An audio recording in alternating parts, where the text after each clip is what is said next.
आज है 11 जून 2025 दिन बुधवार। Welcome back to clean news UP. चलिए देखते हैं उत्तर प्रदेश की 25 फटाफट बड़ी खबरों को। 40 क्रेडिट का होगा 1 वर्षीय परास्नातक कोर्स। इस शैक्षणिक सत्र में पहली बार होंगे प्रवेश। लखनऊ विश्वविद्यालय का 1 वर्षीय परास्नातक कोर्स 40 क्रेडिट का होगा। इसमें दाखिला लेने वाले विद्यार्थियों को प्रति सेमेस्टर 20 क्रेडिट मिलेंगे। विश्वविद्यालय अनुदान आयोग और नई शिक्षा नीति के तहत पीजी इस शैक्षणिक सत्र पाठ्यक्रम के लिए तय गाइडलाइन के हिसाब से तैयार किए गए। तीसरी बार चली पीजीटी परीक्षा अब अगस्त में प्रस्तावित। उत्तर प्रदेश शिक्षा सेवा चयन आयोग ने तीसरी बार प्रवक्ता भर्ती परीक्षा 2022 स्थगित कर दी। मंगलवार को आयोग की बैठक में ये निर्णय लिया गया। परीक्षा 18 और 19 जून को होनी थी। 3 साल से परीक्षा का इंतजार कर रहे 4.5 लाख अभ्यर्थियों में आयोग के इस फैसले से नाराजगी है। हज यात्रा 2025 में अब नियमों में होगा बदलाव। सऊदी अरब से 55 किलोग्राम सामान ला सकेंगे हाजी। सऊदी अरब में हज मुकम्मल करने के बाद वतन वापसी के समय हाजी अपने साथ 55 किलोग्राम सामान ला सकेंगे। हाजियों की वतन वापसी बृहस्पतिवार से शुरू होगी। हाजियों की पहली उड़ान अब रात 12:25 पर राजधानी के चौधरी चरण सिंह हवाई अड्डे पर पहुंचेगी। इस उड़ान का समय पहले 7:35 तय था। इसी दिन दूसरी उड़ान सुबह 5:45 पर चौधरी चरण सिंह हवाई अड्डे पर पहुंचेगी। वाराणसी में नए ईएसआई मेडिकल कॉलेज बनाएगी योगी सरकार। यूपी के मुख्यमंत्री योगी आदित्यनाथ के नेतृत्व में श्रम व सेवायोजन विभाग के द्वारा कर्मचारी राज्य बीमा योजना के तहत श्रमिकों और उनके परिवारों के लिए स्वास्थ्य सुविधाओं का विस्तार किया जा रहा है। इसी कड़ी में योगी सरकार ने मेरठ, शाहजहांपुर, बरेली, गोरखपुर, ग्रेटर नोएडा में नए अस्पतालों के निर्माण के साथ साथ ग्रेटर नोएडा और वाराणसी में ईएसआई निगम मेडिकल कॉलेज स्थापित करने का महत्वपूर्ण निर्णय लिया है। बिजली वितरण का होगा निजीकरण, दरें नहीं बढ़ेंगी। उत्तर प्रदेश के ऊर्जा मंत्री डॉक्टर ए.के. शर्मा ने स्पष्ट किया कि राज्य में बिजली वितरण व्यवस्था का निजीकरण किया जाएगा, लेकिन इससे उपभोक्ताओं को महंगी बिजली नहीं मिलेगी। उन्होंने ये भी कहा कि पूर्वांचल और दक्षिणांचल विद्युत वितरण निगमों के निजीकरण की प्रक्रिया जारी है और सरकार इस दिशा में पूरी पारदर्शिता से काम कर रही है। 49 विषयों की 712 पीएचडी सीट्स पर दाखिले शुरू। छत्रपति शाहूजी महाराज विश्वविद्यालय कैंपस और विश्वविद्यालय से संबद्ध महाविद्यालयों में 49 विषयों की 712 सीट्स पर पीएचडी के लिए प्रवेश प्रक्रिया शुरू हो गई। अभ्यर्थी विश्वविद्यालय की वेबसाइट पर ऑनलाइन आवेदन कर सकते हैं। 2025-26 सत्र में प्रवेश प्रक्रिया का शुभारंभ विश्वविद्यालय के कुलपति प्रोफेसर विनय कुमार पाठक ने किया। उत्तर प्रदेश में 22,000 करोड़ की ग्रामीण विकास योजना शुरू। हर गांव को आदर्श बनाने की योजना। उत्तर प्रदेश की योगी सरकार ने ग्रामीण क्षेत्रों के समग्र विकास के लिए 22,000 करोड़ रुपए की बड़ी योजना को अमल में लाने का निर्णय लिया। इस राशि से गांव का चहुमुखी कायाकल्प किया जाएगा, जिससे बुनियादी सुविधाएं, स्वच्छता, आवास, जल निकासी, रोजगार और पेयजल जैसी आवश्यक सेवाएं मजबूत होंगी। Greater Noida international film city का नक्शा पास, रनवे और हेलीपैड भी बनेगी। उत्तर प्रदेश के ग्रेटर नोएडा में सीएम योगी आदित्यनाथ के ड्रीम प्रोजेक्ट फिल्म सिटी निर्माण की दिशा में बड़ा निर्णय हुआ। एयरपोर्ट के पास ईडा सिटी में बनने जा रही इंटरनेशनल फिल्म सिटी के पहले चरण का निर्माण शुरू करने के लिए यमुना अथॉरिटी ने सोमवार को नक्शा पास कर दिया। इस मौके पर फिल्म निर्माता बोनी कपूर भी ईडा दफ्तर पहुंचे और नक्शा लिया। फिल्म सिटी का मास्टर प्लान पहले ही स्वीकृत हो चुका है। योगी सरकार इन कर्मचारियों का बढ़ाने जा रही वाहन भत्ता। योगी सरकार लेखपाल और राजस्व निरीक्षकों की सालों पुरानी मांगों को पूरी करने जा रहा है। राजस्व परिषद के द्वारा भेजे गए उनके वाहन भत्ता बढ़ाने संबंधी प्रस्ताव पर उच्च स्तर पर सहमति बन गई। लेखपालों को 1,500 और राजस्व निरीक्षकों को 2,000 रुपए दिए जाने का विचार है। जेवर ग्रीनफील्ड एक्सप्रेसवे प्रोजेक्ट बढ़ा एक और कदम आगे।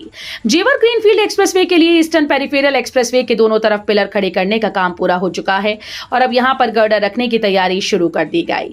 केजीपी एक्सप्रेसवे के ऊपर वाले हिस्से में स्टील के बड़े गर्डर रखे जाएंगे। मोहना गांव के पास स्थित साइट पर गर्डर पहुंचा दिए गए और अब जल्द ही गर्डर रखने की प्रक्रिया शुरू कर दी जाएगी। यूपी के इन इलाकों में बनेंगे 62 नए रिंग रोड और बाईपास। योगी सरकार ने उत्तर प्रदेश में ट्रैफिक जाम की समस्या से राहत दिलाने के लिए महत्वपूर्ण कदम उठाए। योगी सरकार का लक्ष्य है कि राज्य को देश की पहली $1 ट्रिलियन की अर्थव्यवस्था बनाया गया। इसके लिए परिवहन नेटवर्क को मजबूत करना आवश्यक है। अब राज्य के प्रमुख शहरों में लगभग 62 रिंग रोड, बाईपास और फ्लाईओवर बनाए जाएंगे, जिससे जाम से निजात मिलेगी और पहले से ज्यादा सुगम और बेहतर यातायात होगा। एयरपोर्ट को जमीन देने वाले किसानों के बच्चों को मिलेगी नौकरी।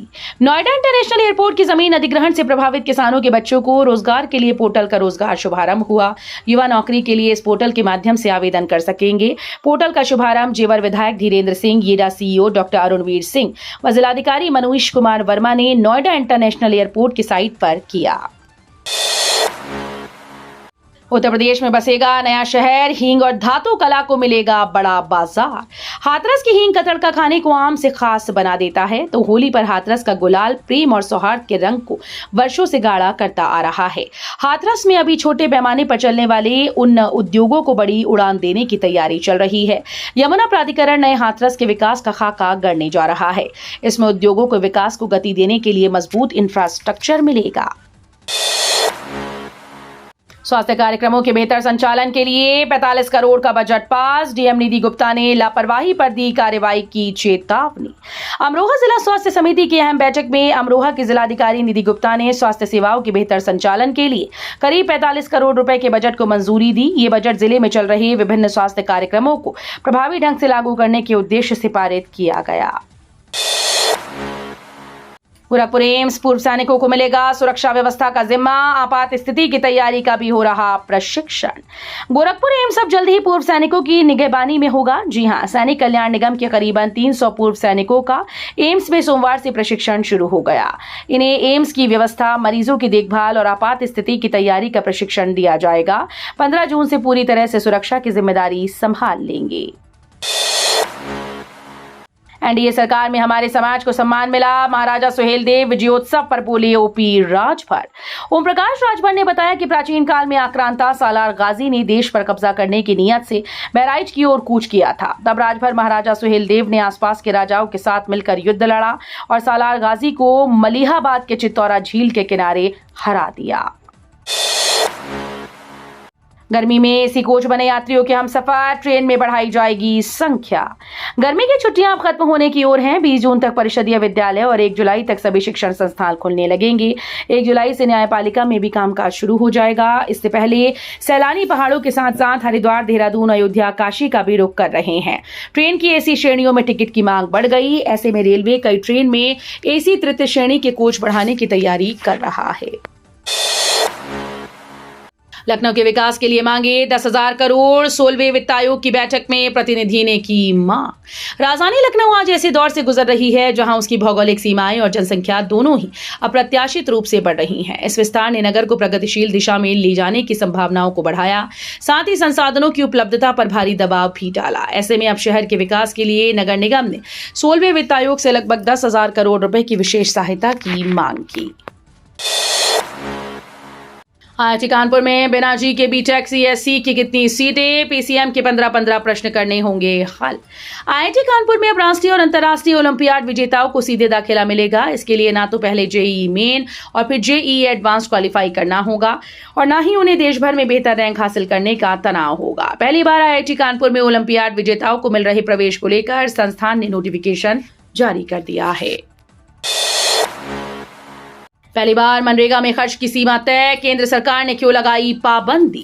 देश भर के ग्रामीण इलाकों में श्रमिकों को रोजगार की गारंटी देने वाली महत्वाकांक्षी योजना महात्मा गांधी राष्ट्रीय ग्रामीण रोजगार गारंटी योजना पर पहली बार केंद्र सरकार ने खर्च सीमा की पाबंदी लगाई। केंद्रीय ग्रामीण विकास मंत्रालय ने वित्तीय वर्ष 2025-26 की पहली छमाही में मनरेगा के तहत होने वाले खर्च को कुल वार्षिक आवंटन का 60% तक सीमित कर दिया। एमजी रोड के साथ मेट्रो स्टेशन का डिजाइन फाइनल, यात्रियों को मिलेगी बेहतर सुविधा। Uttar Pradesh metro rail corporation ने एमजी रोड के साथ स्टेशन की डिजाइन फाइनल कर दी। इन सभी स्टेशन में 3 लिफ्ट, 2 एस्केलेटर और फुटओवर ब्रिज होगा।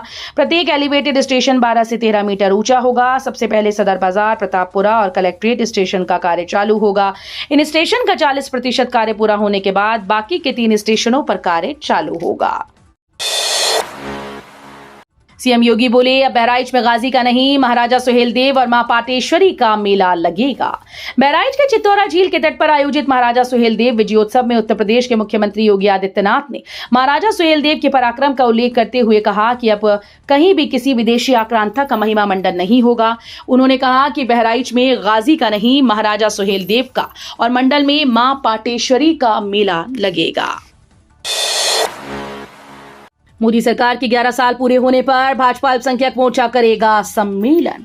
यूपी भाजपा का अल्पसंख्यक मोर्चा मोदी सरकार के 11 साल पूरे होने पर सम्मेलन का आयोजन करने जा रहा है। भाजपा अल्पसंख्यक मोर्चा के प्रदेश अध्यक्ष कुंवर बासित अली के संयोजन में होने वाले इस कार्यक्रम में मोदी के साथ मुसलमान विषय पर चर्चा होगी। 12 जून को शाम 4 बजे अटल बिहारी वाजपेयी कन्वेंशन सेंटर में होने वाले इस आयोजन में बड़ी संख्या में लोग एकत्र होंगे। डीएम ने आंगनबाड़ी कार्यकर्त्री की सेवा की समाप्त। फर्जी प्रमाण पत्र पर आंगनबाड़ी की नौकरी हथियाने वाले आंगनबाड़ी कार्यकर्त्री की सेवा जिलाधिकारी आजमगढ़ ने समाप्त कर डाली। ये पूरी कार्रवाई जांच के बाद की गई, जिससे हलचल मच गई। जिलाधिकारी रविंद्र कुमार ने बताया कि तरवा परियोजना के रिक्त आंगनबाड़ी केंद्र रेवा पार कर पूजा कुमारी की बीपीएल वरीयता के आधार पर आंगनबाड़ी कार्यकर्त्री के पद पर नियुक्ति की गई थी। उत्तर प्रदेश के 28,830 चौराहों की चमकेगी किस्मत। यातायात सुधार पर 2,000 करोड़ खर्च करेगी सरकार। उत्तर प्रदेश को बेहतर कनेक्टिविटी वाला प्रदेश बनाने के लिए योगी सरकार 2,000 करोड़ रुपए की धनराशि खर्च कर 28,830 चौराहों का कायाकल्प करने जा रही है। जानिए इस धनराशि से सरकार क्या क्या करेगी। सीएम योगी के निर्देशों पर लोक निर्माण विभाग ने खाका तैयार किया है। इसके अनुसार प्रदेश में वर्ष 2021 से 24 के बीच 1435 ब्लैक स्पॉट्स पर दीर्घकालिक और अल्पकालिक सुधार कार्यों को पूरा किया गया है। तो ये थी आज की 25 फटाफट बड़ी खबरें। अगर आपको न्यूज पसंद आई हो तो वीडियो को लाइक और शेयर जरूर करें। धन्यवाद।